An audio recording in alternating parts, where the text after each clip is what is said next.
ले जी class 9 student, आपका जो नेक्स्ट पेपर है वो केमिस्ट्री का है। क्लास 9 केमिस्ट्री बोर्ड इम्तिहान 2026। आप पंजाब के किसी भी बोर्ड से ताल्लुक है, चाहे आपका पेपर इवनिंग ग्रुप में है, चाहे आपका पेपर जो है वो मॉर्निंग ग्रुप में है, तो ये वाला जो गेस्ट पेपर है आपने कंप्लीट तैयार करना है। कंप्लीट ये वीडियो देखनी है। इस वीडियो में आप देखेंगे ना सिर्फ आपके साथ कंप्लीट गेस्ट पेपर शेयर किया जाएगा, बल्कि आपको एमसीक्यूज के साथ दुरुस्त ऑप्शन भी और साथ कंप्लीट एक्सप्लेनेशन, जो वजाहत आपको नजर आ रही है वो भी आपको बताई जाएगी। और आम सी गलती जो पेपर में आप करते हैं, जो ट्रिक होता है एमसीक्यूज को अच्छे तरीके से सॉल्व करने का, वो भी डिटेल में आपके साथ शेयर किया जाएगा। वीडियो अगर आप कंप्लीट देख लेंगे तो सबसे पहले आपका जो एमसीक्यूज है 12/12 इसमें से नंबर आएंगे। और पहला काम हमारा यही है कि हमने एमसीक्यूज के नंबर हैं वो पक्के करने हैं। तो ये आपका स्मार्ट सिलेबस है जो कि पहले शेयर किया जा चुका है आपके साथ। ये जो आपको टॉपिक दिए गए हैं, ये टॉपिक आपके सिलेबस में शामिल नहीं, ये आपने तैयार नहीं करने। हर चैप्टर के ये टॉपिक्स आपको दिए गए हैं, ये टॉपिक आपने तैयार नहीं करने। काफ़ी सारा सिलेबस रिड्यूस कर दिया गया, लेकिन क्योंकि हम अभी एमसीक्यूज की बात करेंगे तो पार्ट 1 आपका जो है वो ऑब्जेक्टिव है। तो 12 multiple choice question the detail are as follow. तो उनकी एमसीक्यूज की डिटेल ये है। सिर्फ और सिर्फ जो चैप्टर नंबर 11 है इसमें से 2 एमसीक्यूज आएंगे, बाकी हर चैप्टर में से एक एक ही एमसीक्यूज आएगा। तो एक एक एमसीक्यूज सिर्फ चैप्टर नंबर 2 से एमसीक्यूज आएंगे। तो इसी हिसाब से जो है वो आपका ये मॉडल पेपर भी एक दिया गया है आपको समझाने के लिए, बताने के लिए कि आपका बोर्ड का पेपर जो है वो किस तरह का आएगा और किस तरह के क्वेश्चन होंगे। तो इसी बोर्ड के पेपर को ज़हन में रखते हुए मैंने आपके लिए पेपर तैयार किया हुआ है। इस पेपर को आपने इस वीडियो को कंप्लीट देखना है, तो आपकी उम्मीद है कि 110% तैयारी बड़े अच्छे तरीके से हो जाएगी। वीडियो को स्टार्ट करते हैं। क्लास 9 केमिस्ट्री बोर्ड एग्जाम 2026, चाहे आप मॉर्निंग में हैं चाहे आप इवनिंग ग्रुप से ताल्लुक है, पेपर 1 आपका मारूजी हिस्सा एमसीक्यूज का मुकम्मल और तफसीली हल, ये वाला पेपर आपके लिए कंप्लीट उर्दू वर्जन में तैयार किया गया है। क्योंकि बच्चे मुझे बहुत सारे कमेंट्स करते हैं कि सर हमें उर्दू में समझाया करें। तो अगर आप इंग्लिश ग्रुप से ताल्लुक रखते हैं, इंग्लिश में समझना चाह रहे हैं, तो मुझे कमेंट्स करें। उर्दू के या इंग्लिश के जिसके ज़्यादा कमेंट्स मुझे आएंगे उसी के पैटर्न के मुताबिक पेपर बनेगा। पंजाब बोर्ड के स्मार्ट सिलेबस और पेपर पैटर्न के ऐन मुताबिक मुख्तसर सा नोट है। ये स्लाइड माहिर असातिज़ा की ज़ेर निगरानी तैयार की गई हैं ताकि आप अपने इम्तिहान में 12/12 यानी एमसीक्यूज में 12/12 नंबर ले सकें। तो सवाल नंबर 1 सबसे पहले देखते हैं। केमिस्ट्री की वो ब्रांच जो एटम और मॉलिक्यूल के किरदार के बारे में तहकीक करती है वो कहलाती है। केमिस्ट्री की वो ब्रांच जो एटम और मॉलिक्यूल के किरदार के बारे में, तो वो हमारे पास जो दुरुस्त जवाब है इसका वो फिजिकल केमिस्ट्री है। यानी केमिस्ट्री की ब्रांचेज है, पहला जो चैप्टर है उसमें से एमसीक्यूज लिया गया, फिजिकल केमिस्ट्री इसका जवाब है। अब बच्चे जो इसमें गलती करेंगे वो ये होगा कि तलबा अक्सर इसे इनऑर्गेनिक केमिस्ट्री समझ लेते हैं। तलबा जो इसमें इसको इनऑर्गेनिक केमिस्ट्री समझ लेते हैं क्योंकि इन्हें लगता है कि एटम का मुताला गैर नामियाती इनऑर्गेनिक है। याद रखें, एटमी तर्ज अमल हमेशा फिजिकल केमिस्ट्री में आता है। वजाहत भी बता देता हूँ, फिजिकल केमिस्ट्री में मादा की तभी खसूसियात और उनके दरमियान ताल्लुक का एटम और मालिक्यूल की सतह पर मुताला किया जाता है। ये मालिक्यूल्स के रवैये को समझने की बुनियाद है। फिजिकल केमिस्ट्री में मादा की यानी एटम और मालिक्यूल की बात करें कि तभी फिजिकल करेक्टरिस्टिक और इनके दरमियान ताल्लुक और एटम और मालिक्यूल की सतह पर मुताला किया जाता है। तो इसलिए इसको फिजिकल केमिस्ट्री में लिखेंगे और आपने बच्चे इसको इनऑर्गेनिक केमिस्ट्री कर देंगे। तो इनऑर्गेनिक केमिस्ट्री से बचना है आपने, वो इसकी करेक्ट ऑप्शन नहीं है। तो इसकी करेक्ट ऑप्शन है फिजिकल केमिस्ट्री। नेक्स्ट हमारे पास सवाल नंबर 2 है।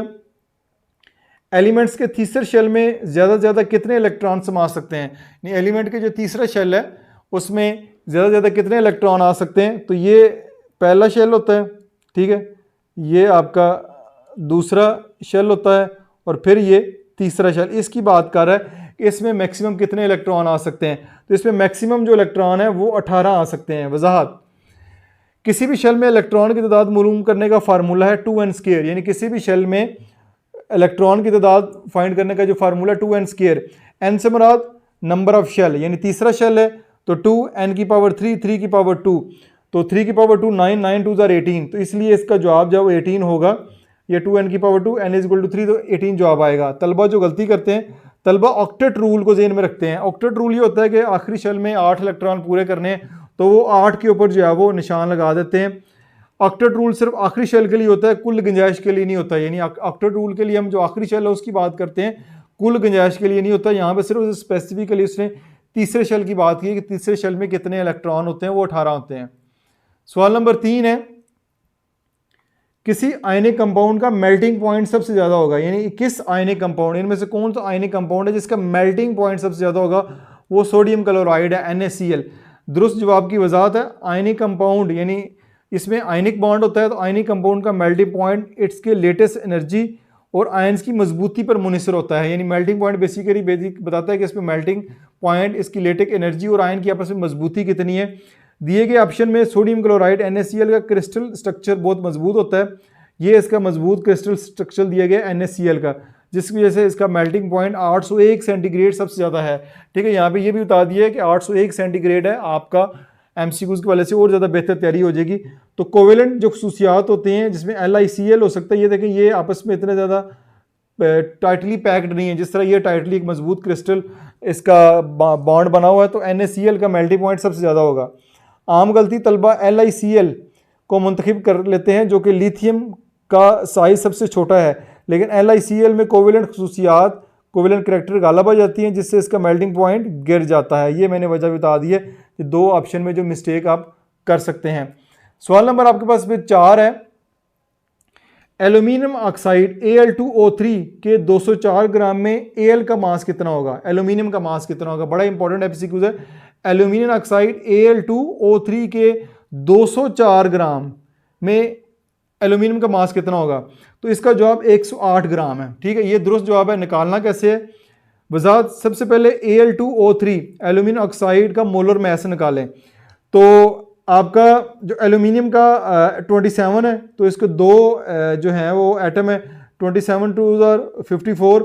ऑक्सीजन का जो है वो 16 है तो 16 3 48। तो ये हमारे पास 102, इसका जो मोलर मैस है वो हमारे पास 102 आ जाता है एल्यूमिनियम ऑक्साइड का। अब 204 ग्राम, ठीक है, 204 ग्राम का निकालना है आपने। 204 ग्राम में एल्यूमिनियम मास कितना होगा? यानी 102 ग्राम ऑक्साइड में Al का मास 54 ग्राम है। यानी अगर 102 मोलर मैस हो तो उसमें एल्यूमिनियम 54 है, तो 102 का डबल करें, यानी 102 का डबल करेंगे तो हमारे पास ये 204 आएगा। ठीक है, तो 54 को फिर डबल कर दें, 54 का दुगना करेंगे तो 54 मल्टीप्लाई बाय 2 करेंगे तो 108 ग्राम आपके पास इसका आंसर आ जाएगा। ठीक है, आम गलती तलबा रियाजती अमल किए बगैर सिर्फ एल्यूमिनियम एटम का मास 23 ग्राम या 1 मोल में मौजूद एल्यूमिनियम का मास 54 ग्राम चुन लेते हैं।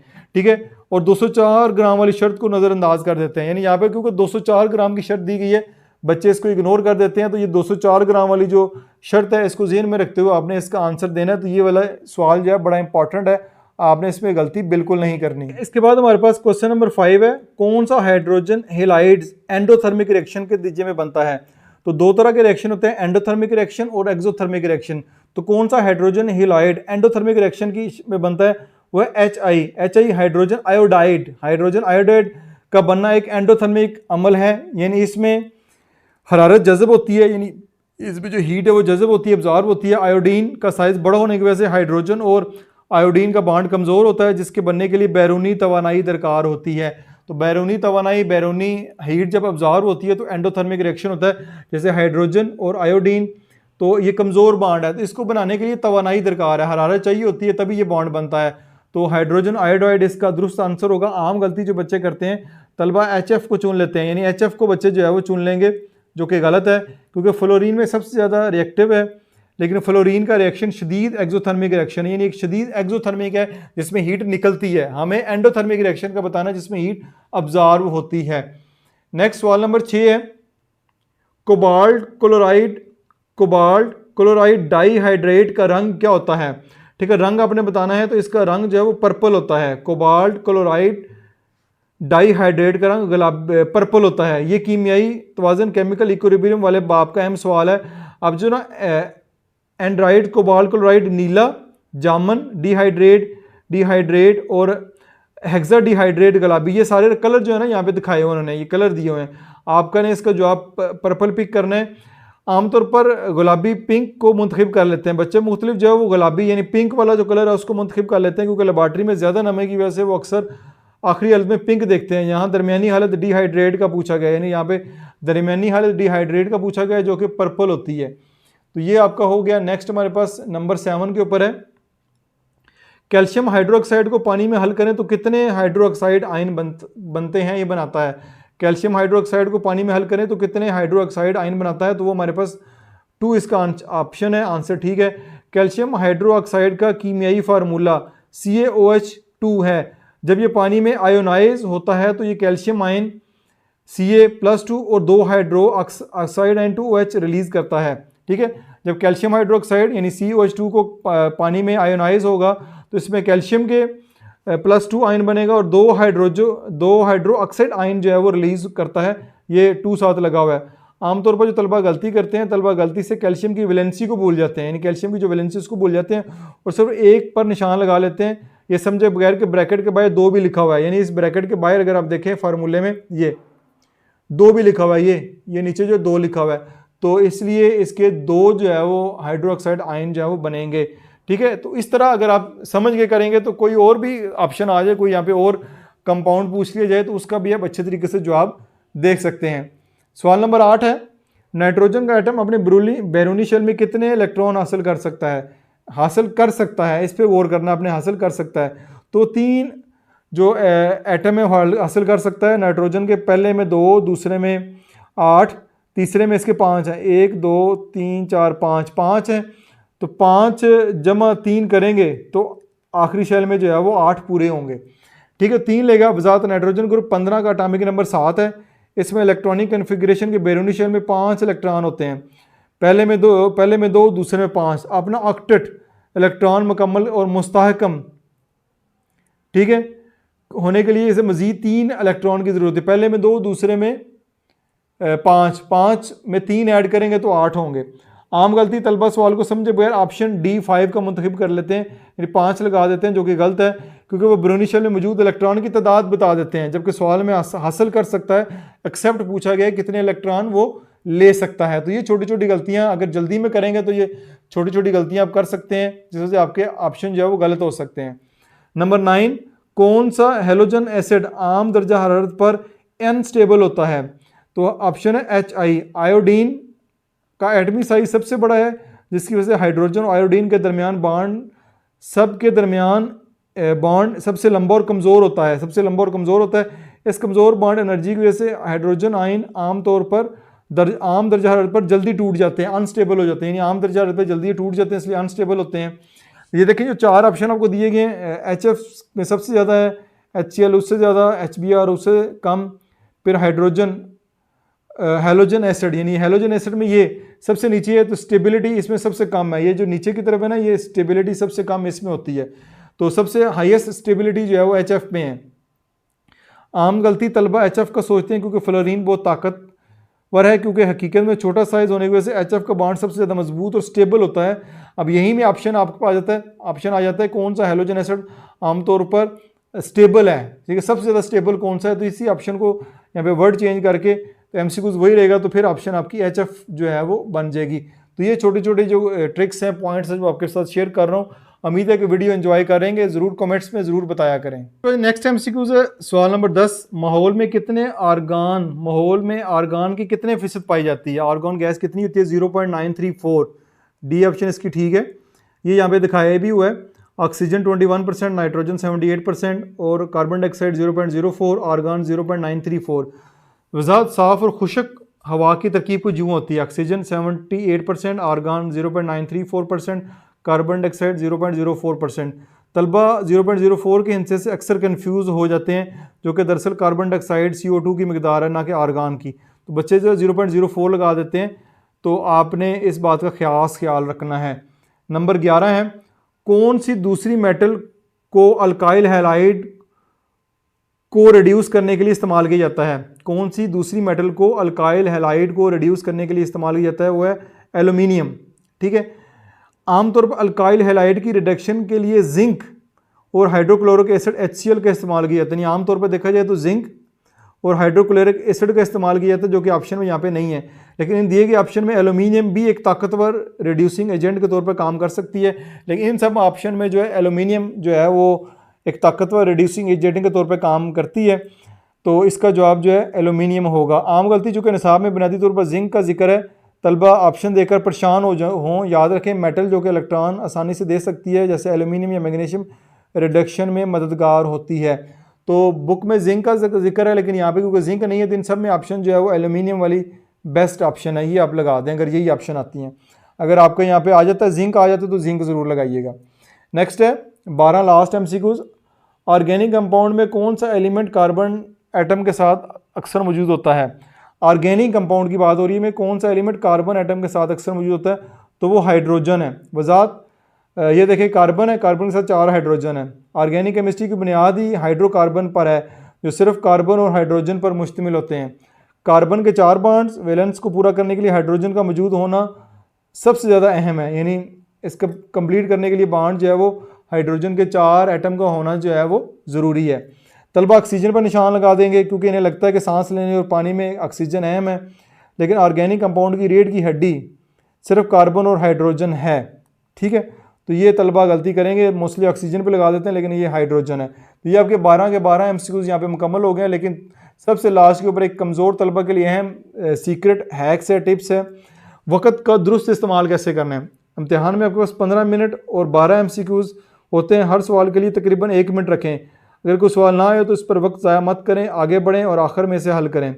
महफूज अंदाज लगाने के तरीके, अगर आपको जवाब बिल्कुल नहीं आता तो सवाल को बाब चैप्टर से जोड़ने की कोशिश करें और देखें कौन सा ऑप्शन इस बाब में सबसे ज़्यादा ज़ेर बहस आया है। यानी उस चैप्टर में से देखें किस चैप्टर में से ये MCQs पूछा है और इस चैप्टर में सबसे ज़्यादा किस टॉपिक के ऊपर बात हुई है, तो वो ऑप्शन ज़्यादा सूटेबल होगा।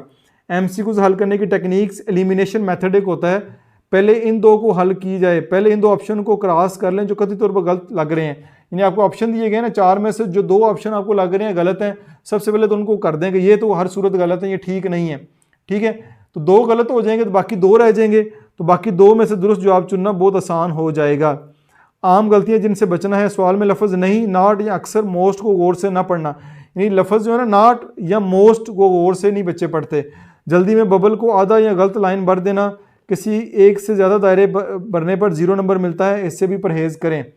पेपर अटैम्प्टिंग स्ट्रेटजी में आपको बता देता हूँ, बड़े इंपॉर्टेंट है। पेपर कैसे हल करें? पेपर मिलते ही गहरी सांस लें। सबसे पहले वो तमाम MCQs हल करें जिनके जवाब आपको 100% मालूम हो।